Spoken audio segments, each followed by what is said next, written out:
যুক্তরাষ্ট্রের new York সিটির Democratic দলের প্রাইমারি নির্বাচনে মেয়র পদে ঐতিহাসিক জয় পেয়েছেন একমাত্র মুসলমান প্রার্থী জোহরান মামদানি। পরাজয় স্বীকার করে জোহরান মামদানিকে অভিনন্দন জানিয়েছেন প্রতিদ্বন্দ্বী প্রার্থী ও নিউ ইয়র্ক অঙ্গরাজ্যের সাবেক গভর্নর অ্যান্ড্রু কুমো। এ বিষয়ে বিস্তারিত জানতে নিউ ইয়র্কে আছেন সহকর্মী হাসানুজ্জামান সাকি। সরাসরি যাচ্ছি তার কাছে। নিউ ইয়র্কের সিটির যে নির্বাচন, ডেমোক্রেট দলের প্রাইমারি নির্বাচন, সেই নির্বাচন আজকে অনুষ্ঠিত হয়েছে এবং ঐতিহাসিকভাবে নিউ ইয়র্ক সিটির ডেমোক্রেটিক প্রাইমারিতে একমাত্র মুসলিম প্রার্থী জোহরান মামদানি, যিনি উগান্ডার একজন মুসলিম এবং সেই সঙ্গে ভারতীয় বংশোদ্ভূত, তার মাতা ভারতীয় একজন প্রখ্যাত চলচ্চিত্রকার মীরা নায়ের, তিনি জয়ী হয়েছেন এবং এখন পর্যন্ত যে ভোটের যে গণনা, সেই গণনায় 90% ভোট গণনা শেষ হয়েছে এবং সেইটির পরে তার যে নিকটতম প্রতিদ্বন্দ্বী আছেন সাবেক গভর্নর, নিউ ইয়র্ক অঙ্গরাজ্যের সাবেক গভর্নর অ্যান্ড্রু কুমো, তিনি কিন্তু তার প্রতিদ্বন্দ্বী ছিলেন এবং তিনি ইতিমধ্যে পরাজয় স্বীকার করে নিয়ে জোহরান মামদানিকে অভিনন্দন জানিয়েছেন। গণতন্ত্র এতটাই শক্তিশালী যে এখানে বিভিন্ন দলের কে প্রার্থী হবেন সেটিও নির্বাচনের মাধ্যমে, একদম মূল নির্বাচনের মতো একটি নির্বাচনের মাধ্যমে জনগণ ভোট দিয়ে সেটি নির্বাচন করেন এবং সেটি হচ্ছে প্রাইমারি হিসেবে পরিচিত। যে প্রাইমারিটি আজকে ডেমোক্রেট দলের প্রাইমারিটি আজকে অনুষ্ঠিত হলো এবং যেটি বলা হচ্ছে যে নিউ ইয়র্ক যেহেতু ডেমোক্রেট অধ্যুষিত, এই প্রাইমারিতে যিনি বিজয়ী হবেন তিনি নিউ ইয়র্ক অঙ্গরাজ্যের মেয়র হতে যাচ্ছেন।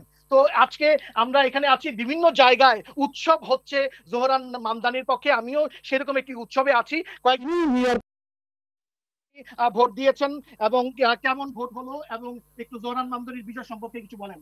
ধন্যবাদ সময় টিভিকে ধন্যবাদ। আজকে আমরা 10টার দিকে, সকাল 10টায়, আজকে খুবই হিট ওয়েদার, তার ভিতরেও আমরা সকাল 10টায় ভোট দিয়েছি।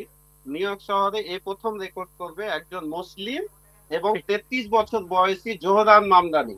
অভিনন্দন তাকে এবং খুব ভালো লাগছে। আমরা বাঙালি শহরে এই প্রথম রেকর্ড করবে একজন মুসলিম এবং 33 বছর বয়সী জোহরান মামদানি। অভিনন্দন তাকে এবং খুব ভালো লাগছে। আমরা বাঙালি কমিউনিটি এলাকা জামাইকার বুকে ভালো লাগছে যে একজন। আপনাকে ধন্যবাদ। হ্যাঁ, আপনাকে ধন্যবাদ। আমি যেটি আপনাকে আগেও বলেছিলাম যে এবার বিপুল সংখ্যক বাংলাদেশি একটু আসবেন, আরেকজন ভোটারের সঙ্গে একটু কথা বলবো, একটু কাছাকাছি আসবেন। জি, একটু বলেন যে কেমন ভোট দিয়েছেন। হ্যাঁ, আমরা ভোট দিয়েছি জোহরান মামদানি। সে আমাদের কমিটির এক ঐতিহাসিক বিজয় উদযাপন করতেছি আমরা। সে বিজয়ী হয়েছে, আমরা তার উজ্জ্বলতম মঙ্গল কামনা করি। এটা আমাদের জন্য, আমাদের মুসলিম কমিটির জন্য এটা একটা বিশাল বিজয়। আমরা অ্যাপ্রিশিয়েট হিম জোহরান মামদানি। অনেক ধন্যবাদ, অনেক ধন্যবাদ, অনেক ধন্যবাদ। যে এখানে কিন্তু প্রায় 40 ডিগ্রি সেলসিয়াস অর্থাৎ 110 ডিগ্রি ফারেনহাইটের মতো কিন্তু এখানে তাপমাত্রা। সেই তাপমাত্রার মধ্যেও বিপুল সংখ্যক মানুষ ভোট দিয়েছেন এবং অনেক মুসলিম, ভারতীয় বংশোদ্ভূত এবং বাংলাদেশিরা ভোট দেওয়ার কারণেই এই ইরান যে ইসরায়েলের যুদ্ধ, সেই যুদ্ধ পরিস্থিতির মধ্যে নিউ ইয়র্ক অঙ্গরাজ্যের মতো, নিউ ইয়র্ক শহরের মতো একটি বৃহৎ শহরের যে নির্বাচন, সেটি ডেমোক্রেটিক প্রাইমারি নির্বাচনে একজন মুসলিম প্রার্থী তিনি বিজয়ী হয়েছেন এবং এই বছরের নভেম্বরে যে মূল নির্বাচন, সেই নির্বাচনে কোনো অলৌকিক ঘটনা যদি না ঘটে তাহলে এই মুসলিম প্রার্থী তিনিই কিন্তু নিউ ইয়র্ক সিটির মেয়র হতে যাচ্ছেন, এটি বলা যায়। এই ছিল নির্বাচন পরবর্তী এবং ফলাফল পরবর্তী সর্বশেষ। আপনাকে অনেক ধন্যবাদ।